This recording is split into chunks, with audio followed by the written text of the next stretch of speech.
जैसा कि हमने लास्ट एपिसोड में देखा कि जियान को बचाने के लिए मूली के पीछे उसके गांव जाने लगा था। असल में वो मर्सेनरीज अपने आप में एक बहुत बड़ी क्लैन थी जिसका हेड मूशे नाम का एक आदमी था। उसका एक बेटा मूली है जिसने अपने पापा को जियान के बारे में बताया है। जियान के पास थर्ड बॉक्स की चाबी है जिसे मूशे हासिल करना चाहता है और इसीलिए उसने जियान को अपने पास बुलाकर उसे मारकर चाबी हासिल करने का प्लान बनाया है। वहीं जियान को पता चल जाता है कि मूशे ने रास्ते में कई अलग अलग तरह के ट्रैप्स बिछाए हैं, इसलिए जियान एक महीने के लिए माउंटेन्स के अंदर रहकर ही अपने प्रैक्टिस करने का डिसाइड करता है। वो बहुत इंटेंसली प्रैक्टिस करता है और एक महीने बाद प्रैक्टिस की वजह से वो अब 6 स्टार्स पर पहुंच जाता है। अब जियान बड़ा हो चुका था और बहुत शक्तिशाली भी। वो तुरंत अब बाहर निकल वॉल्फ मर्सेनरीज को तबाह करने के लिए आगे बढ़ने लगता है। रास्ते में उसे सैनिक मिलते हैं जो असल में जियान को ही ढूंढ रहे थे। सैनिकों को देख जियान वहाँ सोए हुए एक बड़े जंगली जानवर को जगा देता है जिससे वो जानवर उन सैनिकों को मार डालता है और इसके बाद अपनी शानदार फाइटिंग स्किल से जियान उस जानवर को मार देता है। अब जियान आगे बढ़ता है जहाँ उसे और भी सैनिक मिलते हैं और वो अपनी तलवार से सबको मारता हुआ आगे बढ़ता है। वो अब एक महान योद्धा बन चुका था। फिर एक सैनिक से वो वॉल्फ मर्सेनरीज के बारे में सारी जानकारी ले लेता है जहाँ उसे पता चलता है कि क्लैन के हेड के 3 बेटे हैं और तीनों महायोद्धा हैं। जियान अब तीनों को एक एक करके हराने का डिसाइड करता है और तीसरा बेटा जिसका नाम ही मेंग है उसके पास जाने लगता है। वहीं वॉल्फ मर्सेनरीज के पास ये खबर पहुंच जाती है कि जियान एक एक करके सबको मार रहा है, लेकिन वो बेफिक्र महसूस करते हैं क्योंकि ही मेंग 8 स्टार्स का वॉरियर था।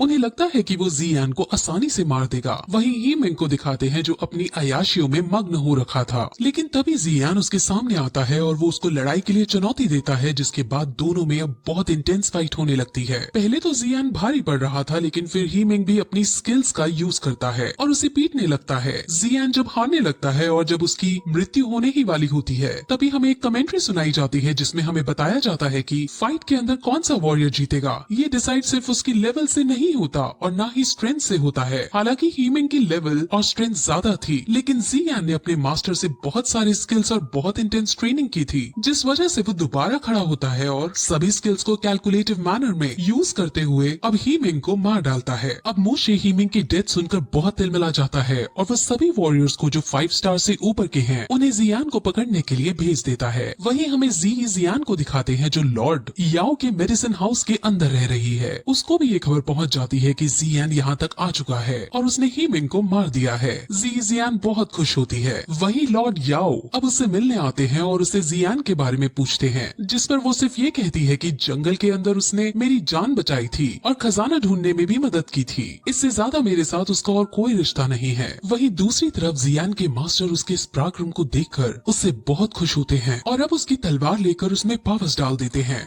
अब जियान की तलवार के अंदर ये शक्ति भी आ गई थी कि इससे एक पहाड़ी को भी बीच में से तोड़ा जा सकता था। जियान इतनी ज्यादा शक्ति को पाकर बहुत खुश होता है लेकिन उसके मास्टर कहते हैं कि इस पावर को वो एक दिन में सिर्फ एक ही बार यूज कर सकता है और अगर जियान ने इसको एक से ज्यादा बार यूज करने की कोशिश भी की तो वो बहुत ज्यादा घायल हो जाएगा। वहीं अब शाम को जियान मेडिटेट कर रहा होता है जहाँ अब उसके सामने मूली आ जाता है। वो अपनी पूरी सेना के साथ आया था और सबके सब एक साथ उस पर तीर चलाते हैं। जियान तलवार से सबके तीरों को काटता हुआ आगे बढ़ता है और फिर उनसे दूर भागने लगता है, लेकिन आगे जाने पर वहाँ एक खाई नजर आती है। दैट मीन्स जियान अब और आगे नहीं जा सकता था। अब मूली के साथ साथ वहाँ मूशे भी आ जाता है और अब जियान मूशे के सामने उसे चिढ़ा कर उस थर्ड बॉक्स की चाबी को डिस्ट्रॉय कर देता है। मूशे बहुत ज्यादा गुस्से में आ जाता है। अब मूशे जियान से लड़ने लगता है। मूशे क्लैन का सबसे बड़ा और सबसे खतरनाक योद्धा था जिसे जियान जीत नहीं पा रहा था और वो बुरी तरह हार रहा था। जियान अब मरने की कगार पर आ गया था लेकिन तभी उसे मास्टर्स की वो पावर का ध्यान आता है जो उसने स्वॉर्ड में डाली थी। वो तुरंत उस पावर का यूज करता है लेकिन इस पावर से भी मूशे स्ट्रगल करने के बाद बच जाता है। अब जियान पूरी तरह से एग्जॉस्ट हो गया था जिस वजह से वो वहीं खाई में लुढ़क जाता है और बाकी सब उसे मरा हुआ समझ बहुत खुश होते हैं। वहीं गिरते गिरते उसे पर्पल विंग्स बचा लेते हैं और जब उसकी आंख खुलती है तो वो अपने मास्टर को अपने पास देखता है। उसका कवच उतरा हुआ था और उसके पास रखा हुआ था। वो मास्टर से पूछता है कि कल रात क्या हुआ था जिस पर वो बताते हैं कि यूजी ने तुम्हारी मदद की, उसने तुमको बचाया था और तुम्हें अपनी बॉडी का यूज करते हुए हील किया। उसने तुम्हारी स्पिरिचुअल एनर्जी को पर्पल फ्लेम का यूज करते हुए इस वे में इंट्रोड्यूस किया कि तुम्हारी स्किल्स बढ़ गई और अब तुम 9 स्टार के वॉरियर हो गए हो। वो तुम्हें ठीक करने के बाद चली गई। यूजी कौन है और जियान के साथ उसका क्या रिश्ता है, हमें ये शॉर्ट में ही बताया गया है। एक बार मैजिकल बीस्ट आइलैंड में यूजी purple crystal wing lion king से लड़ते लड़ते हार गई थी और वही बेहोश हो गई थी। तब जियान ने वहाँ आकर उसकी मदद की थी और दोनों के बीच रोमांटिक एंगल भी हमें देखने को मिला था। वही प्रेजेंट में अब जियान आगे बढ़ता है, जहाँ अब क्योंकि वो 9 स्टार पर आ गया था इसलिए उसके मास्टर उसे एक नई स्किल सिखाते हैं। इस स्किल का नाम एक्सप्लोसिव स्टेप है और ये बहुत खतरनाक वाला अटैक है। इसे सीख कर जियान बहुत खुश होता है, लेकिन क्योंकि उसने लेवल 9 तक प्रैक्टिस किए बिना प्राप्त की थी इसीलिए अब उसे इसको अच्छे से सीखने के लिए कम से कम रोज एक लेवल 5 से ज्यादा बड़े मॉन्स्टर को मारना होगा। सिर्फ ऐसा करने से ही उसकी ये इंटेंस पावर स्टेबलाइज हो सकती थी। वही हमें पास के जंगल में ब्लड गैंग के आदमी और उसके साथ एक लड़की को भागते हुए दिखाते हैं। वो दोनों वॉल्फ मशीनरीज के आदमियों से डर कर भाग रहे थे। वो आदमी उस लड़की का शिकार करना चाहते थे, लेकिन अब वो और ज्यादा नहीं भाग सकती थी, इसलिए थकान के मारे वो वही रुक जाती है। लेकिन अब वही जियान उसके सामने आता है और ब्लड गैंग का वो आदमी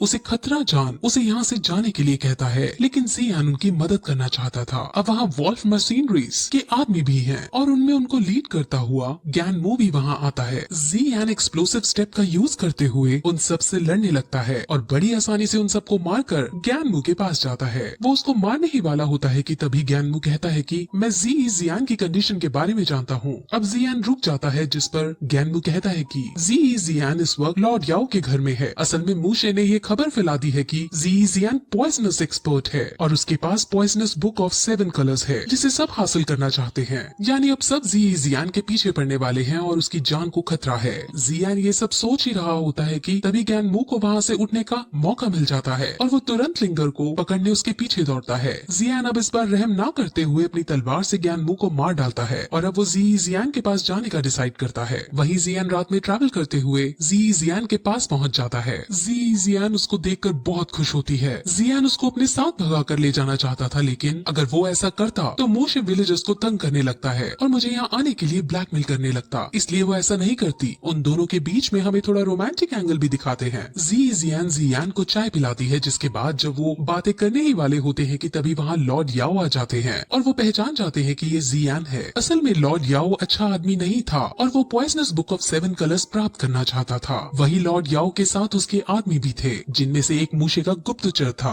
वो गुप्तचर सीधे मूशे के पास जाकर जियान की खबर दे देता है। वही लॉर्ड याओ जब उन दोनों को वहाँ से नहीं जाने देते तब जियान उसे मारने के लिए आगे बढ़ता है, लेकिन लॉर्ड याओ इतना पागल भी नहीं था। उसने पहले ही जब वो यहाँ आया था एक तरह का जहर छोड़ दिया था, जिससे जियान लड़ तो बिल्कुल नहीं पाता। लेकिन जियान फिर कहती है कि मुझे तुम्हारी इस प्लानिंग के बारे में पहले ही पता था, जिस वजह से मैंने चाय के अंदर एंटीडोट मिलाकर जियान को पिला दिया था। अब जियान और भी कहती है कि पागल तो तुम हो, क्योंकि यहाँ इस कुर्सी पर मैंने जहर मिला रखा था और उसी पर तुम बैठ गए हो। अगर अब तुम मुझे नहीं जाने दोगे तो मैं तुम्हें इसका एंटीडोट नहीं दूंगी। अब लॉर्ड याओ मरता क्या ना करता, इसलिए वो वहाँ से अपने पक्षी पर बैठकर जियान को लेकर वहाँ से चली जाती है और लॉर्ड याओ को एंटीडोट दे जाती है। वहीं अब वो दोनों मूशे के पास ही जाते हैं, जहाँ जियान अब मूशे से लड़ने के लिए तैयार हो जाता है। मूशे बहुत महान योद्धा था जिसे हराना आसान नहीं होने वाला था, लेकिन फिर भी वो दोनों फाइट शुरू करते हैं, जिसके अंदर जियान अब सारी स्किल्स बारी बारी यूज करता है। फाइट में मूशे पर जियान अटैक कर रहा था और इस बार मूशे कमजोर पड़ रहा था। वहीं अब मूशे फिर अपनी नई स्किल के बारे में बताता है और कहता है कि वो 3rd बॉक्स मैंने खोल लिया था और उसके अंदर से मैंने ये स्किल प्राप्त की। वहीं अब उस एनर्जी का यूज करते हुए वो जियान पर अटैक करता है और जियान भी अपनी मास्टर की सलाह से फुल जोश में आकर उस पर अपनी एनर्जी फेंकता है और इस बैटल में फाइनली मूशे हार जाता है। लेकिन तभी वहाँ एक सैनिक खड़ा हो पीछे से उस पर अपनी तलवार चला देता है, जो जियान के पेट में घुस जाती है। लेकिन अभी जियान को कुछ नहीं होता, क्योंकि 2nd बॉक्स में उसे आर्मर मिला था जो वो उसकी रक्षा कर लेता है। और अब जियान को अपने साथ अपने घर आराम करने के लिए ले जाती है और इसके साथ ये एपिसोड खत्म हो जाता है।